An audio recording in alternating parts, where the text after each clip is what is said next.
This Syrian chemical weapons site near Aleppo is just 10 miles from the latest fighting, one of dozens of chemical weapons sites across Syria.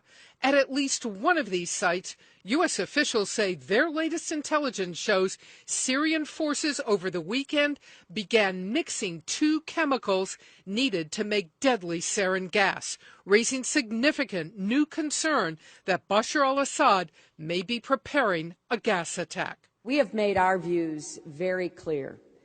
This is a red line for the United States. I'm not going to telegraph in any specifics what we would do in the event of credible evidence that the Assad regime has resorted to using chemical weapons against their own people. But suffice it to say, we are certainly planning to take action if that eventuality were to occur. In response, the Syrian Foreign Ministry said Syria will not use chemical weapons on its own people, but it has threatened to use them against foreign forces if invaded. U.S. officials believe Assad has not yet ordered an attack, but is getting ready possibly for a limited strike.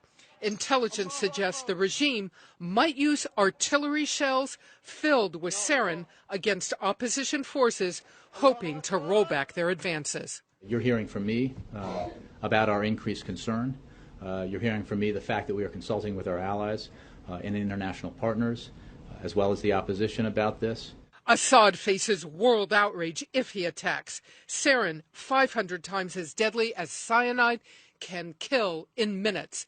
It's a nightmare scenario that has worried Syria's neighbors for months. We're right there. We're right next door. So whether they are used by whichever party, especially if they fall into the wrong hands, we have to be prepared and we have to be vigilant to protect our own country. So this is something that is studied very, very carefully over many months, not just today.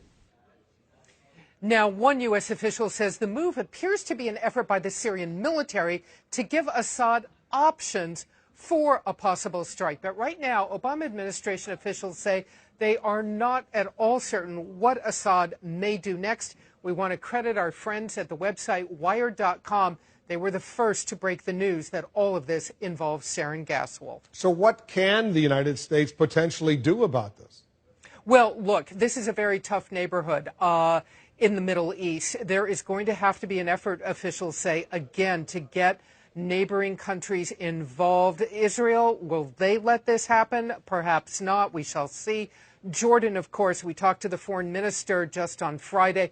Most vulnerable, potentially. U.S. Special Forces have been going in and out of Jordan for several months now. We have covered this story to help the Jordanian military be ready and be prepared if the war crosses borders one way or the other into their country. Wolf? Barbara Starr, very alarming news.